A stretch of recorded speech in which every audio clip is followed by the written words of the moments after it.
Bismillahirrahmanirrahim. Assalamualaikum warahmatullahi wabarakatuh. Alhamdulillah. Alhamdulillahilladzi ja'ala al-ilma taharatan lin-nufus wa nuran lil-basair wa hadiyan ilal jannah. Asyhadu an la ilaha illallah wa asyhadu anna Muhammadan abduhu wa rasuluhu sahibul burhan. Allahumma shalli wa sallim alaihi. Hadirin hadirat, wabil khusus sahibul bait, orang tua kita yang selalu kita doakan panjang umur, selalu kita nantikan pencerahan darinya, Profesor Dr. B.J. Habibie, beserta seluruh keluarga. Hadir juga di sini para senior kita, para orang tua kita, para kiai, dan para pengurus yang tidak saya sebutkan satu persatu karena waktunya cuma 15 menit. Ibu bapak sekalian, saya tadi menyiapkan sesuatu tapi mendengarkan Pak Habibie bicara dan ada tersirat sesuatu hal yang sangat dinamis untuk kita semuanya. Maka saya teringat karena pas sekarang ini juga dalam suasana nuzulul Quran.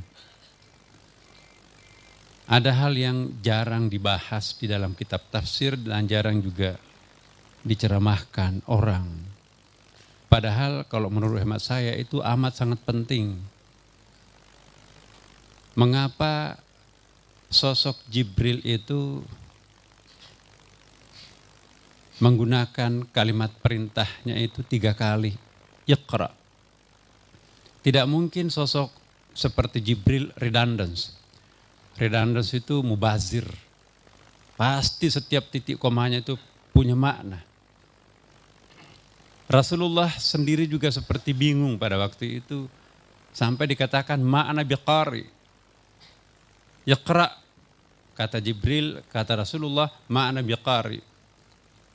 Secara ilmu semantik Bapak Ibu sekalian, qara'ah suatu kosakata yang tidak familiar di bangsa Arab pada waktu itu. Karena qara'a itu padanannya dengan katabah. Qara'a itu artinya membaca kitab suci, sementara dunia Arab tidak pernah turun kitab suci. Yang ditunggu-tunggu mungkin utlu, talayatlu utlu, bacalah. Pembaca syair kan orang-orang Arab itu. Kalau qara'a itu pembaca kitab suci, iqra'. Jadi Jibril mengatakan pertama iqra, ma'ana biqari. Jadi ini mohon maaf ya, rasanya tidak bisa diterjemahkan bahwa Nabi Muhammad itu buta huruf hanya karena memahami iqra dan diartikan ma'ana biqari. Apa kita bangga dipimpin oleh seorang Nabi buta huruf? Orang super cerdas seperti itu masa membaca saja nggak bisa. Hanya karena kita membaca qaraah itu dalam perspektif modern sekarang ini. Padahal qaraah pada masa Nabi itu adalah suatu bahasa Arab yang tidak familiar bagi orang Arab itu sendiri. Kecuali kata talayatlu, membaca. Palestina itu tempatnya orang membaca kitab suci. Karena hampir semua kitab suci di situ turunnya. Tidak pernah ada kitab suci turun di Jazirah Arab. Makanya itu Nabi pun mengatakan saya bukan bangsa pembaca kitab sebetulnya. Iqra' bacalah. Ma'ana biqari, iqra' bacalah. Ma'ana biqari, iqra' bacalah. Baru yang keempatnya iqra' bismi rabbikal ladzi khalaq.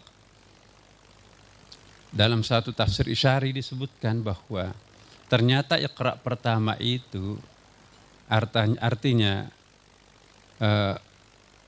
how to read. Iqra' yang kedua how to learn. Iqra' yang ketiga adalah how to understand. Dan yang keempat, Iqra' bismi rabbik, how to meditate. Jadi kalau kita baca Quran, kejar target sudah berapa juz?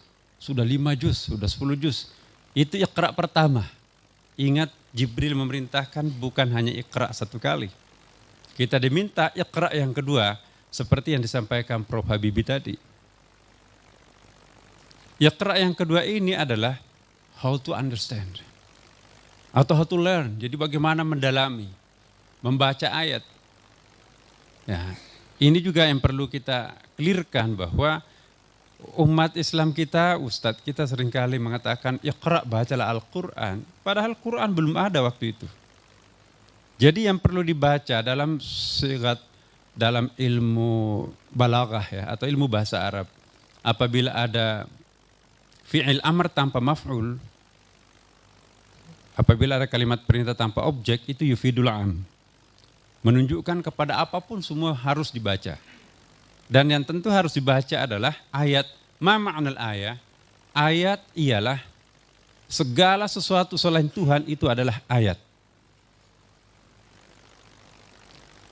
Alam raya ini adalah ayat. Sanurihim ayatina fil afaki wa fi anfusihim. Diri kita juga ayat. Jadi semuanya ayat. Nah, Pak Habibie memberikan warning terhadap kita agar kita tidak hanya mampu membaca dalam pengertian how to read and how to learn ya, tapi juga bagaimana lebih melibatkan lagi tingkatan kesadaran berikutnya, how to understand. Iqra yang ketiga itu ada keterlibatan tidak hanya intelektual tapi juga emosional. Ini Iqra yang ketiga. Iqra yang ketiga itu how to understand, jadi lebih mendalam lagi. Ya, ada keterlibatan emosi di situ itu. Contohnya kita melihat, ini banyak foto-foto, kita melihat ibunda kita, Ibunda Ainun Habibie di situ. Di antara sekian banyak foto, kenapa kita terpanah melihat foto ibunda kita di sini? Itu karena ada Iqra ketiga di situ itu.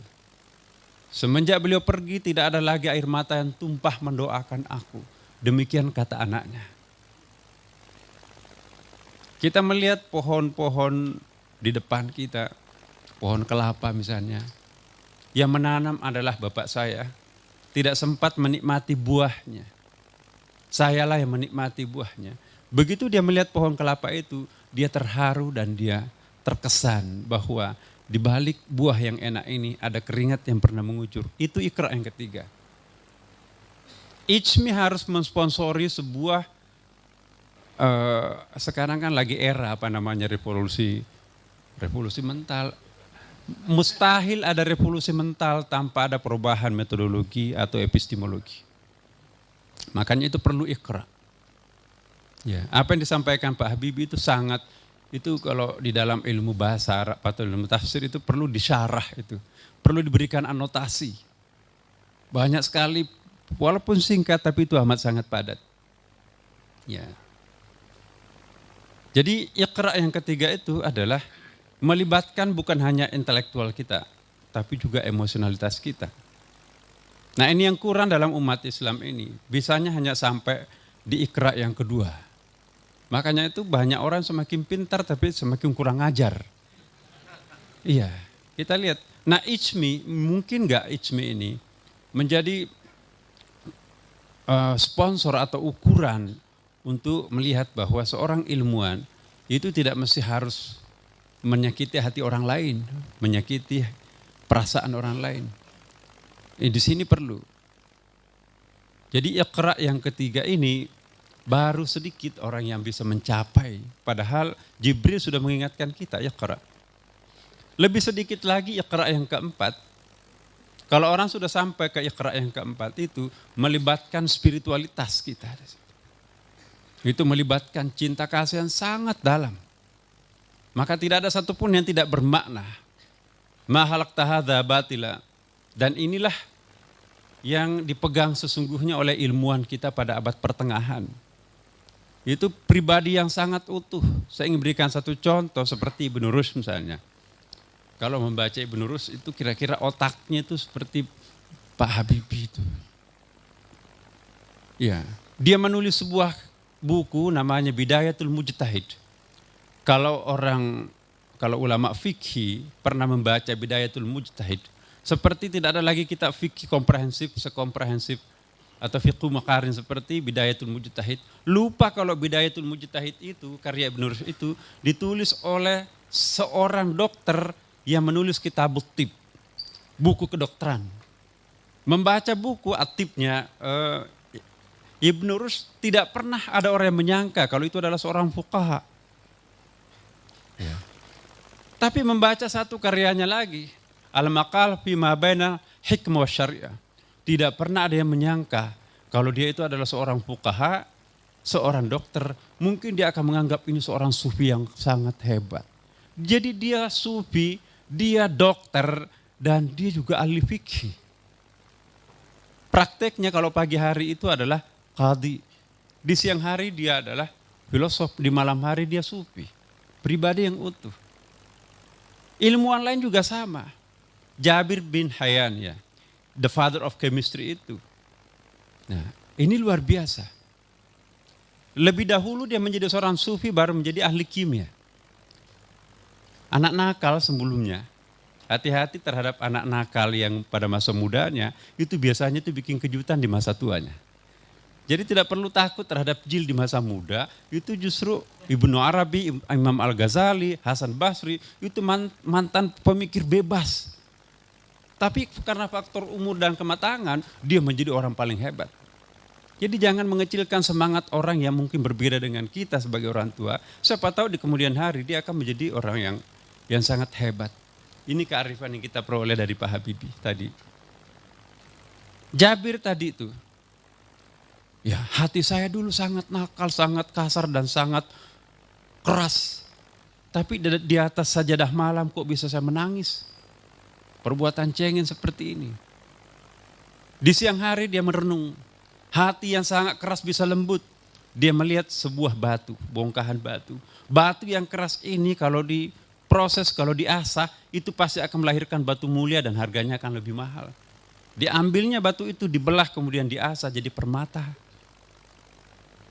Dia melihat logam. Logam ini kalau kita proses, ini pasti akan menjadi logam mulia, jadi emas. Jadi alkimia yang melahirkan kimia.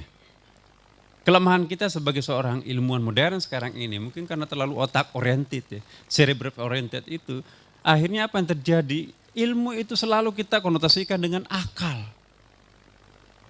Ya. Padahal sesungguhnya tidak seperti itu. Wilayah kita itu ada divine knowledge di sini.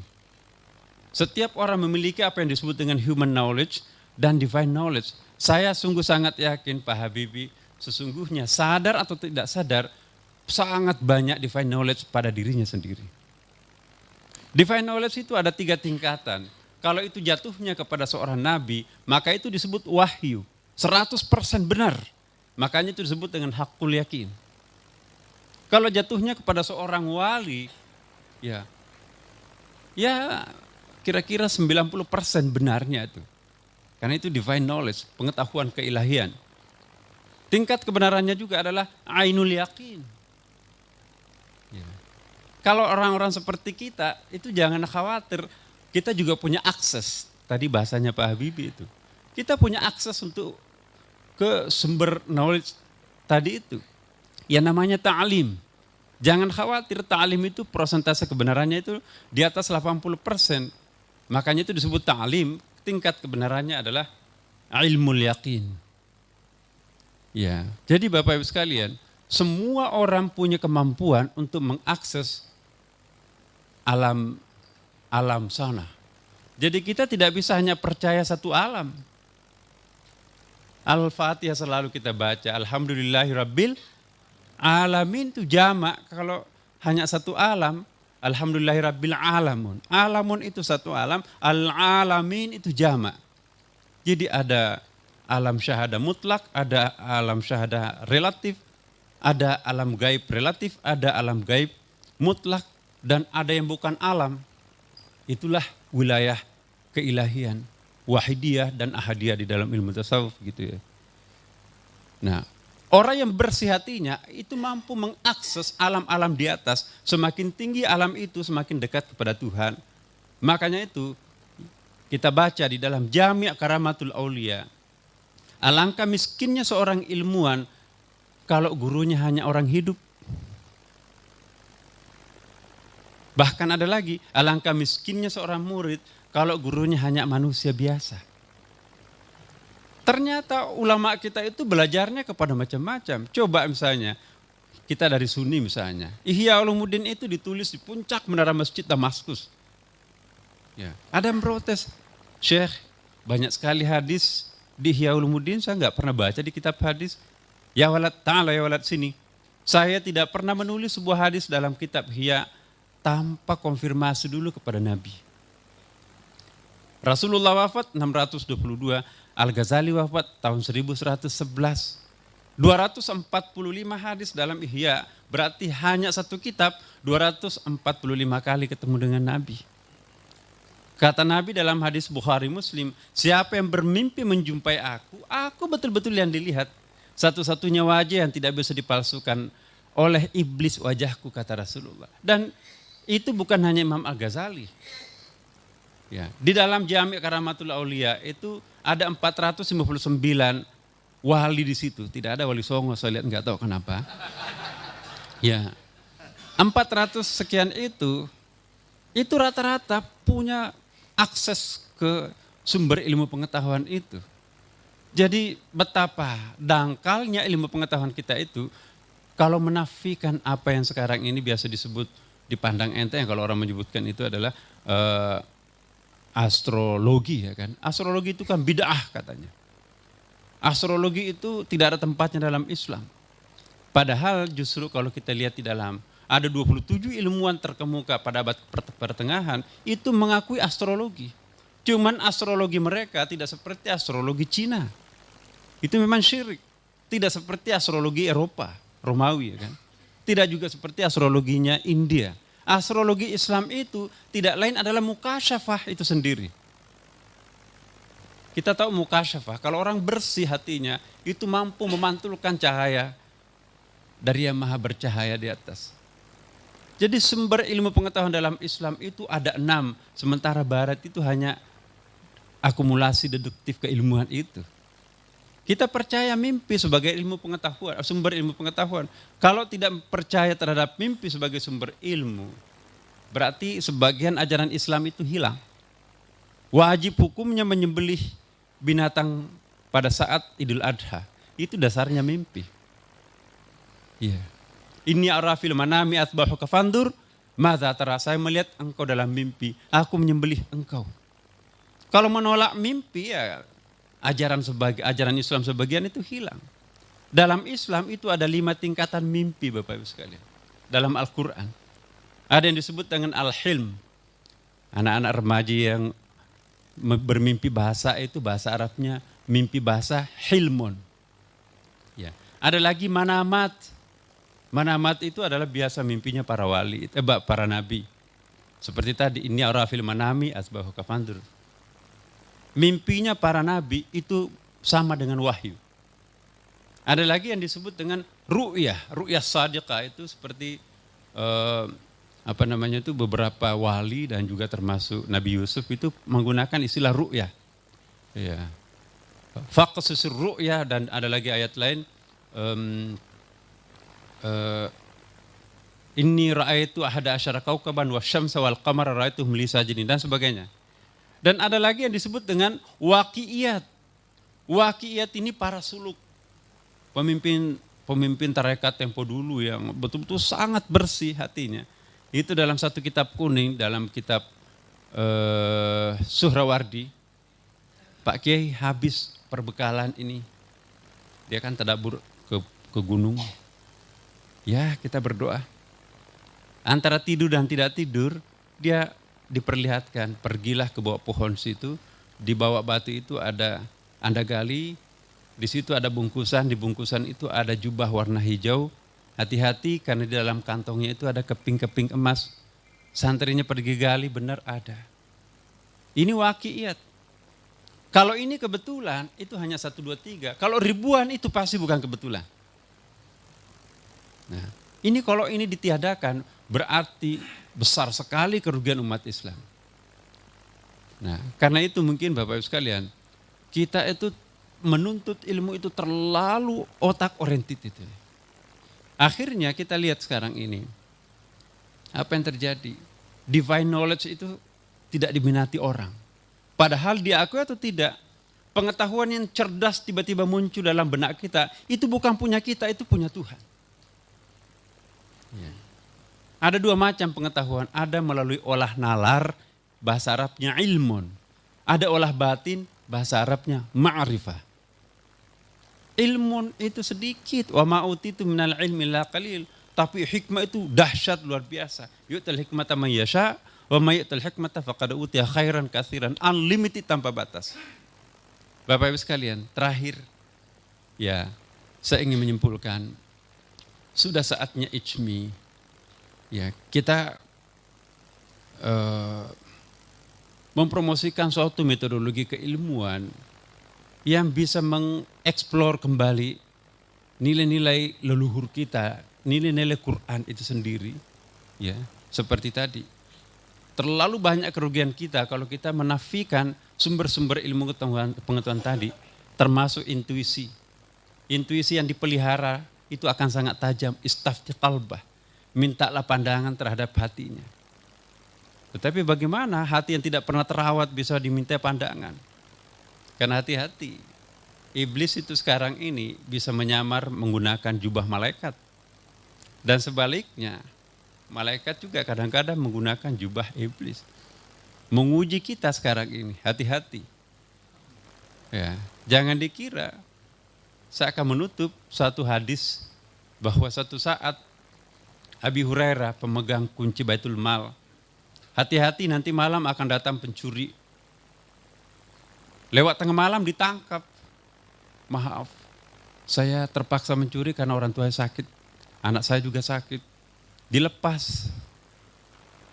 Kata Rasulullah, nanti malam akan datang pencuri baru. Pencuri lain atau mungkin itu juga. Begadang, akhirnya ditangkap lagi. Singkatnya, beriba-iba lagi terhadap Abi Hurairah. Sampai malam ketiga masih ada pencuri yang akan datang. Dan yang ditangkap mengatakan begini, terima kasih Abi Hurairah. 2 malam berturut-turut engkau melepaskan aku. Sekarang engkau akan menyerahkan ke pengadilan. Mungkin saya akan dieksekusi. Tapi sebelum saya dieksekusi, saya akan menghibahkan kepadamu tanda terima kasih saya terhadapmu. Apa itu? Ya, saya nggak tahu ini apakah gratifikasi atau apa ini. Saya akan mengajari engkau wirid. Kalau engkau membaca wirid ini, kamu tidak akan pernah bisa digoda oleh iblis. Dan kalau engkau baca, setan dan iblis itu lari terbirit-birit sampai mentok di ujung langit. Apa itu? Tertarik Abi Hurairah. Baca ayat kursi. Jadi iblis ini yang menyamar seperti apa, menyamar pencuri, fasih sekali membaca ayat kursi. Padahal yang kita pelajari, hati-hati kalau ada takut baca ayat kursi. Justru iblis itu fasih membaca ayat kursi. Nah sekarang ini susah membedakan mana iblis, mana malaikat. Bapak Ibu sekalian. Demikian, Assalamualaikum warahmatullahi wabarakatuh.